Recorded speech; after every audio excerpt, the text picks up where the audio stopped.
boundaries, wanting to throw things around.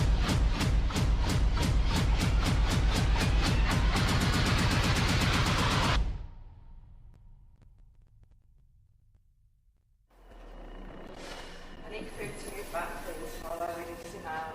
Okay. Please. Do move all the way back. He's trying to take over my body. Just move all the way. I said move back!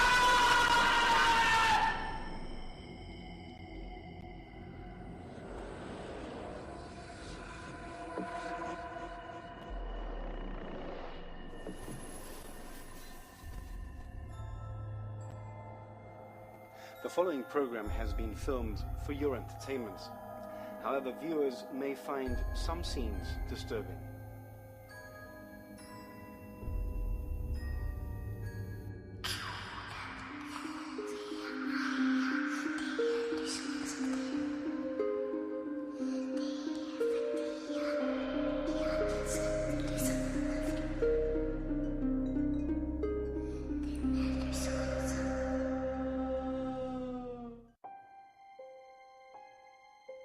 There are many kilometers of tunnels inside the rock.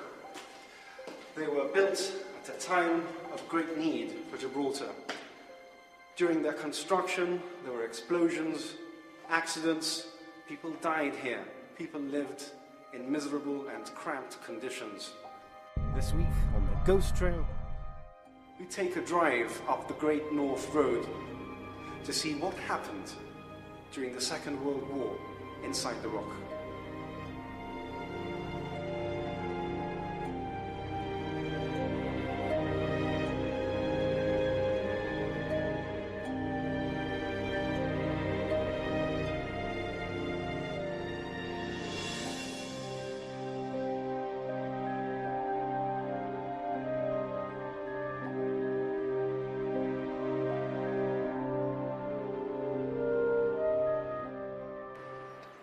My name is Michael Scott, and I'm the skeptic. Personally, obviously because of my personal beliefs, I don't think that there's any truth, or at least it depends what the specific claim is. But if it's with regard, let's give an example of maybe something like astrology or something, where people read their horoscopes to try and determine what's going to happen in their day or what they should do. Those sort of things, I don't think there's any sort of link, any reason why they should follow those things. But from the other perspective, I don't necessarily think that mediums themselves are fooling people. I don't think that they're coming from the perspective where they're trying to they're con artists. My name is Kieran Possum. I'm a believer. I'm part of the Gibraltar Paranormal Society. People who will swear to this, not just myself, we've been to the old generating station which is inside the World War II tunnel inside the rock.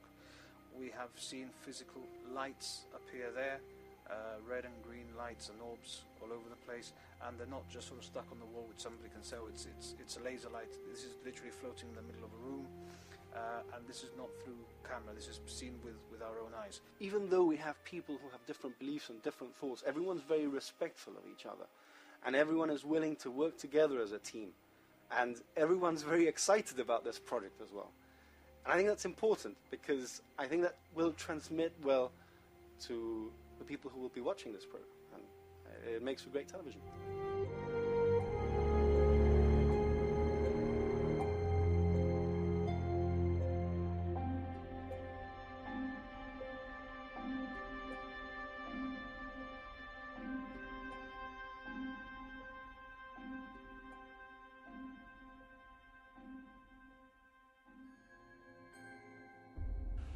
Right, well, perhaps most obviously the World War II tunnels again are a very interesting sight. The construction of the tunnels, the working conditions there must have been absolutely atrocious. There were accidents. These men are working with explosives hour by hour, day by day. So accidents will happen, and in fact they did. People died within the tunnels, either as a result of accidental explosions, asphyxia, and the conditions within the tunnels. But that aside, interesting as it is, there is also another story which is worth exploring, and that is the Laconia disaster, which took place in 1963. The Laconia was a vessel, a cruise ship effectively, which caught fire in waters very near Gibraltar. As a result, for a variety of reasons, inadequate safety measures on board, there was huge loss of life. 53 bodies were brought to Gibraltar. They were kept at Remy chambers, the Remy chambers which form part of the tunnel system we have here in Gibraltar. And the Remy chambers effectively became a mortuary for a couple of months. And we have here the reports, the coroner's reports, which was published in February 1964 on the bodies, the 53 bodies. And it's a very sad story. It's a very gruesome read, effectively. People have died, obviously, from injuries sustained in the fire, to asphyxia, drowning because they jumped overboard. So it's a terrible tragedy. It's a very sad story, but a case which I think is very interesting to explore, perhaps because it gives us a different angle to the stories, the very interesting stories that lie within the tunnel system of Gibraltar. The tunnels, as you know, are extensive, 34 miles of them. When they were built, there was not much of safety and security like there is today. You know, it was military. There's a war going on. Get on with the job. You know, if we have an accident, tough. You know, and many people died in those tunnels. You know, from accidents and things like that. And yes, a lot of people have seen lots of ghosts all over the place.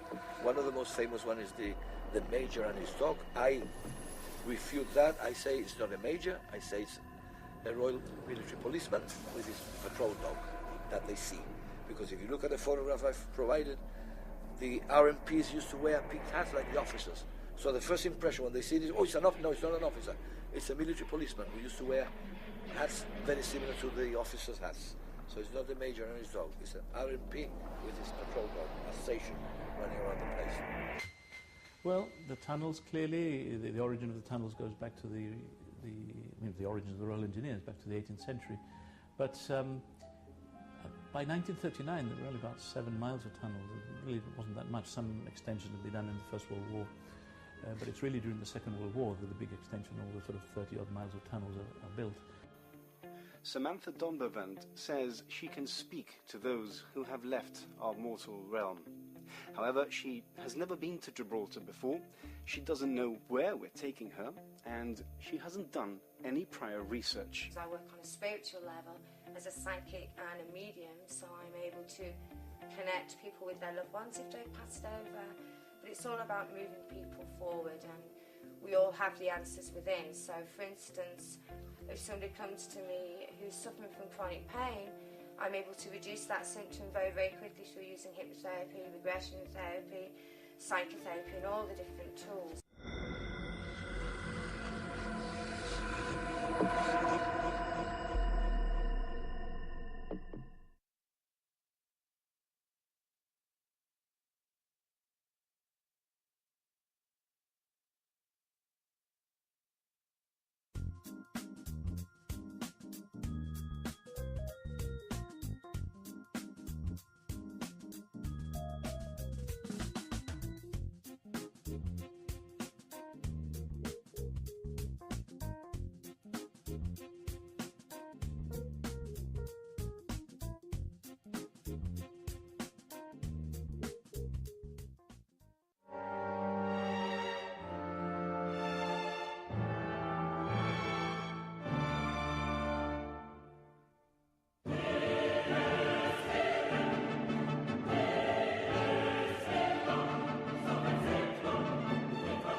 Everything you see in this part of the program actually happened.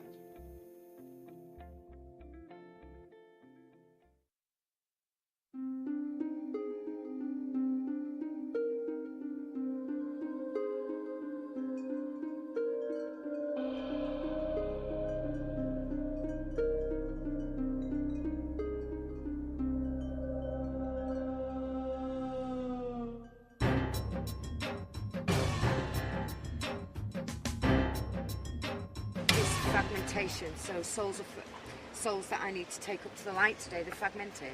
If you imagine, some of them have just been shot, or there's that type of energy here. And this just claustrophobic fear. Claustrophobic fear is the main thing I get. How can I put it? It's like something. I can see soldiers and spirit soldiers coming in on the boats. That's what I can visualise, and they're coming here, and they're obviously hiding from the war. But there's a huge sense of mistrust. So at some point in this tunnel, where I channeled that, there was fear, a huge sense of, how did I describe it? Like being choked with fear.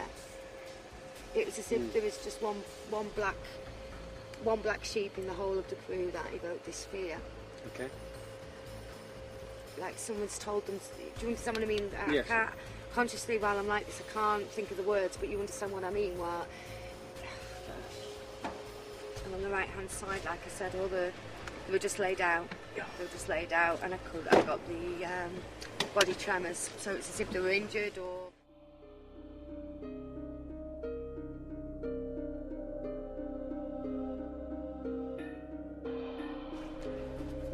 Do you remember a few weeks ago when we had a chat with you? And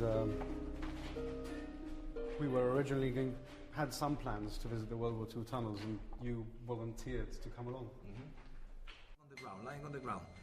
And I told her that, look, many people died here during the war making these tunnels.